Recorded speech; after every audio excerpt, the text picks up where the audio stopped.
ഇറങ്ങ.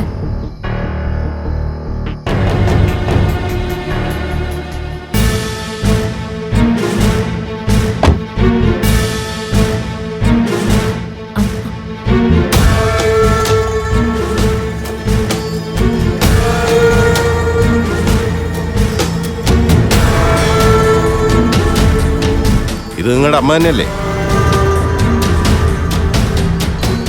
ഞങ്ങൾക്കതിൽ സംശയമൊന്നുമില്ല സാറേ. അമ്മ ഞങ്ങളെ മക്കളായിട്ട് അംഗീകരിക്കുന്നുണ്ടോന്നും കൂടി സാർ ചോദിച്ചു നോക്കണം. നിങ്ങൾ മക്കളും മരുമക്കളും ആഹാരവും സ്വാതന്ത്ര്യവും കൊടുക്കാത്തതിന്റെ പേരിൽ വീട് വിട്ടിറങ്ങി വന്നു എന്നാ ഇവര് തന്നിരിക്കുന്ന പരാതി.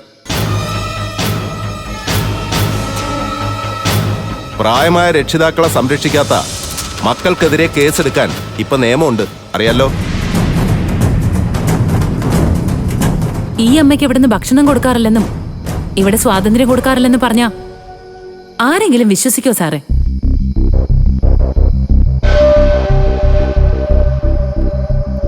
പിന്നെ അതിന്റെ പേരില് ആരോഗ്യ പ്രശ്നവും മാനസിക പ്രശ്നവും അമ്മയ്ക്കുള്ളതായിട്ട് അമ്മയുടെ മെഡിക്കൽ ചെക്കപ്പില് സാറ് കണ്ടെത്തിയിട്ടുണ്ടോ?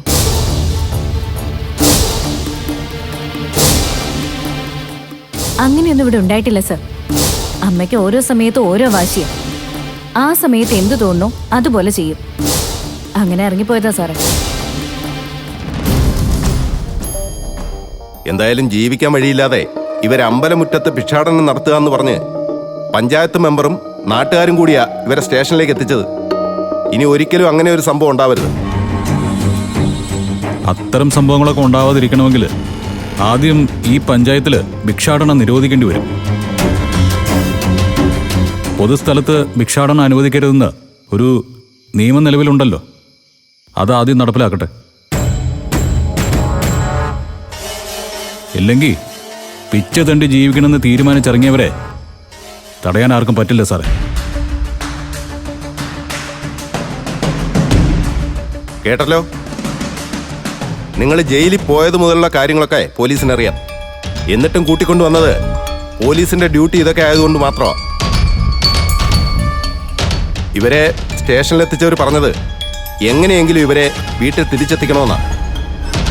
സംസാരിച്ചപ്പോ ഇവരും വരാൻ തയ്യാറാ. എന്താ നിങ്ങളുടെ തീരുമാനം? ഇത് അമ്മയുടെ വീടാ സാറേ.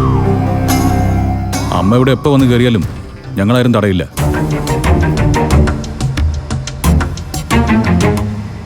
അതുപോലെ തന്നെ സ്വീകരിച്ച് ആനയിക്കത്തുമില്ല. എന്തു പറയുന്നു നിങ്ങള്? എന്റെ വീടല്ലേ സാറേ, ഞാൻ കയറിപ്പോയിക്കോളാം.